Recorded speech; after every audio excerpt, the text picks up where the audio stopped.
Hey everybody. Okay, we are in the Natural Mystic kitchen. I have my harvest that I got out of the garden that I told you I was going to show you. So I'm going to come with another bonus video so I can show you how I processed what I have pulled out of the garden. Alright, so I'm going to show you what I have and let me show you how I work it. Okay, so these are all of the onion tops that I pulled or that I cut and harvested out of the garden. This is a lot. I don't know if y'all could tell, but I definitely cut a lot of onion tops.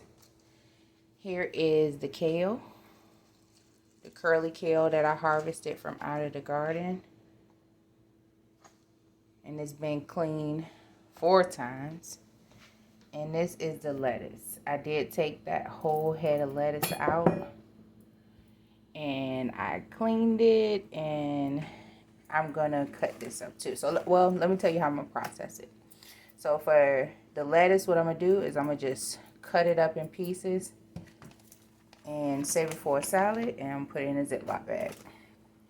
The kale, I'm gonna de-stem it, put it in a Ziploc bag for kale chips. For the onions, I am going to cut these up with some poultry shears. Use that to chop up the chives, the onion tops. They're not chives. I'm going to use these to chop up the onion tops. And I'm going to put them in the dehydrator. So what I do with the dehydrator is I dehydrate my herbs usually on the lowest setting, which is 95 degrees Fahrenheit.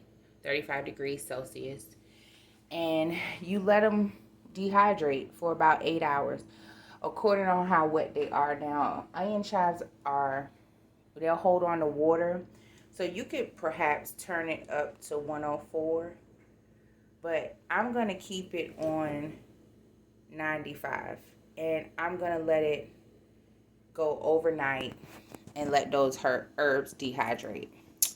So, or those onion tops. So I can show y'all my little seasoning cabinet, but this is what my herbs look like when they're dehydrated. Here's one you can see through clearly. This is some oregano, and you could chop it up finer. You can, like a powder, and I'll show you. I have some sage just chopped up like powder, or you could just use the raw herbs and crush them up yourself. And I just keep them in these mason jars. They're not labeled because I know what they are, but if you do want to label them, you know, to make sure you keeping a track of them. I know the more that I start collecting, the more I'm going to have to label, but that's what they look like. And I have sage here that is in a powder. So I could show you how I make my sage powder. All right, so this is the dried sage right here that I had dehydrated. And in order to make my sage powder, what I do is I take the dried sage, I take the mortar and the grinder, and I just grind it up.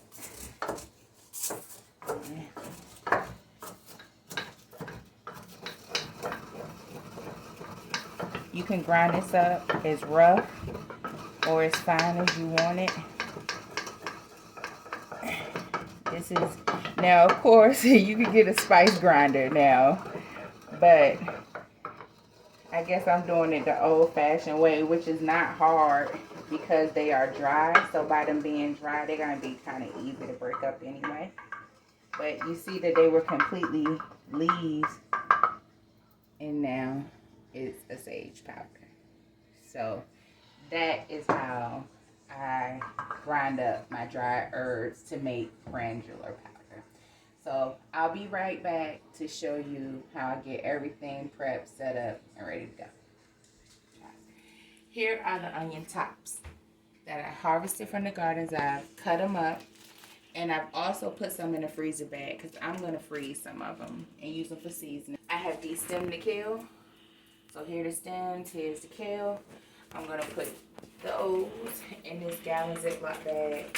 And I just wanted to let you know that with the kale too, I'm trying to make sure it dry off. And I'm probably going to put a paper towel in here too. So I can make sure all the excess water is kind of soaked up.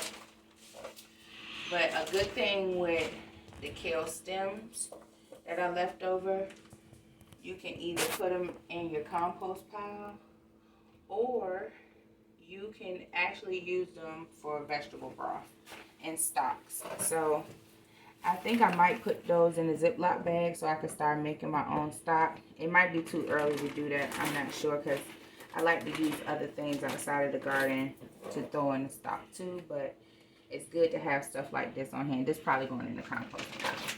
But I'm going to put a paper towel on this, and I just want to show y'all the dehydrator and how I just load it in, what that looks like. So let me plug it up.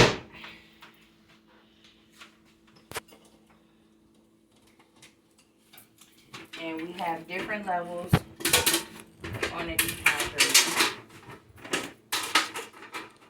as you see. So I think I'm only going to need maybe 4 levels. And I don't need to have these covers in here, but it's good to have them in there so stuff won't fall. So I'm going to use 3 levels probably. So let's see. And you just put them in here. You want to try to make sure that they're not on top of each other though. And they kind of laying flat and even on the surface.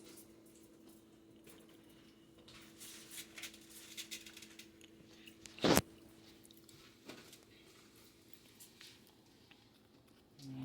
is one that looks kind of ugly. I'll pick through them too some more once they dehydrate and be able to see the funky looking ones. So, let me see. That should do this tray, I guess. Because again, you don't want them stacked too much on top of each other. I'm putting some of the paper towel too.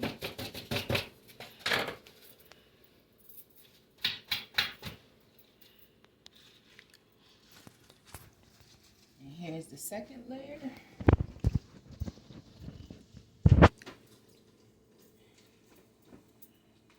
Oh yeah, I'm only gonna need 3 layers, like I said.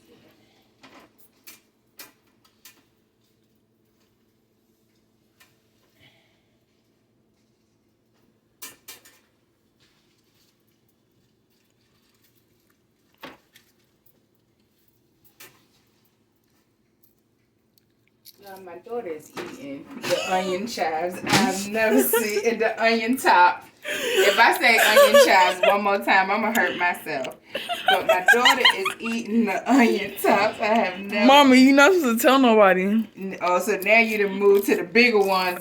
You said the little ones taste like grass, but the bigger ones must taste like real onions. Child. Y'all, onion tops are not as strong as onions. They kind of like spring onions.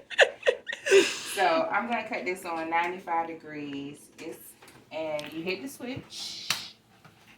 And as you see, it is dehydrating. So once these are completely dehydrated, you'll know. You want them to maintain a green color. If they turn yellow or brown, then you probably dehydrated them for too high of a heat.